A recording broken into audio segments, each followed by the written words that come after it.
What if the town's biggest celebration was about to fall apart, until a gentle Yeti and his mysterious friends came to the rescue? This is the story of Yeti Bob Saves the Festival, where storms, chaos, and sabotage meet teamwork, laughter, and heart. The mountain town had been preparing for weeks, lanterns strung across streets, music rehearsed, games built, and food stands stacked high with pies and sweets. The Festival of Lights was the biggest day of the year, a time for joy, dancing, and families gathered under the stars. And this year, Yeti Bob was the guest of honor. Children tugged at his paws, excited to show him the games.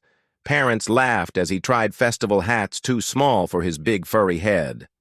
Bob had never seen such joy in one place, and his heart glowed as warm as the lanterns above. But as the sun dipped low and the first lanterns flickered to life, something went wrong. At first it was the wind. A sudden gust tore through the square, scattering papers, flipping over baskets of food. Then came the storm. Clouds rolled in fast, thunder rumbling across the mountains. Rain poured, soaking lanterns until their flames hissed out. The music stopped. The lights went dark. And just when it seemed the storm had passed, more trouble came. The rival cryptid hunter, grumpy, bitter, and determined to spoil Bob's place in town, had snuck into the festival. With a sly grin, he cut the ropes holding decorations, knocked over stands, and jammed the power generator that kept the lanterns glowing.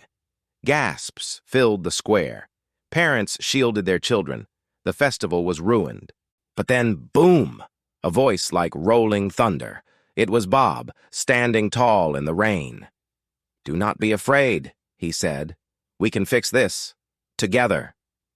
The children looked up at him, wide-eyed. The parents, still nervous, waited. Bob knelt, meeting them at eye level. "A storm cannot end our joy. A broken light cannot stop our hope. We will rebuild together." One by one, townsfolk nodded.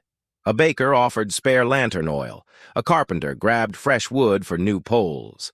The musicians tuned their instruments again, and Bob worked alongside them, his huge paws surprisingly gentle.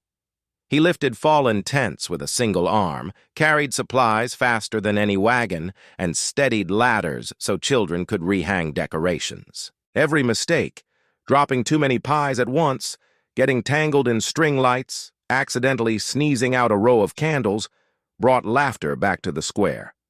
The storm had shaken them, but Bob's clumsy determination lifted their spirits higher than ever. But Bob knew the town could not do this alone. He looked to the darkened woods where his new friends waited. He lifted his head and rumbled a low call into the night. Moments later, the winged cryptid appeared, glowing like a firefly lantern. It zipped through the streets, lighting the way. Children gasped, pointing. The playful little mimic scampered next, chirping as it carried small ropes and tools, making everyone laugh as it copied their movements in silly, squeaky echoes. Finally, the Mist Guardian emerged, tall and solemn. It raised its arms, and the storm clouds parted, revealing the stars. The hum of its power calmed the winds, turning the night gentle again. The town gasped, but Bob only smiled. "Friends," he said proudly, "they will help." And together, humans and cryptids, they rebuilt the festival. But the cryptid hunter wasn't done. Furious at seeing Bob celebrated, he tried one last trick. Sneaking toward the power generator, he jammed it once more, hoping the lights would fail again. This time, though, he was not alone. The children saw him. And so did the small cryptid who chirped loudly to warn Bob. The hunter froze as the townsfolk turned.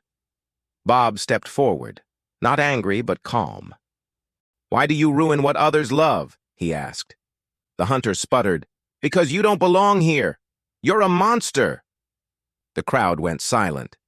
Then a child stepped forward. "He's not a monster. He's our friend." One by one, the townsfolk agreed. "He saved us. He brought us together." Without Bob, there would be no festival tonight. The hunter's face fell. For the first time, his tricks had failed. not because of Bob's strength, but because of the bond Bob had built with everyone around him. And so the rival hunter slunk away into the night. Bob and the townsfolk finished their work. With the winged cryptid's light, the mimic's playful cheer, and the mist guardian's calm, the festival shone brighter than ever before. Lanterns glowed across the square. Music filled the air. Families danced together beneath the stars. And at the center, Bob sat with the children piled across his lap, their laughter rising higher than the fireworks that finally lit the night sky.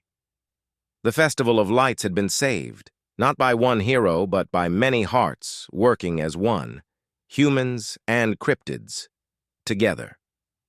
That night, as lanterns floated into the sky and the music echoed across the mountains, the town understood something new. Bob was not just their babysitter, not just their teammate, not even just their healer. He was their bridge, between laughter and safety, between humans and cryptids, between fear and hope. And in saving the festival, Yeti Bob had given them more than light in the dark. He had given them each other. If Yeti Bob's rescue of the festival warmed your heart, be sure to like, share, and subscribe for more adventures of kindness, chaos, and courage.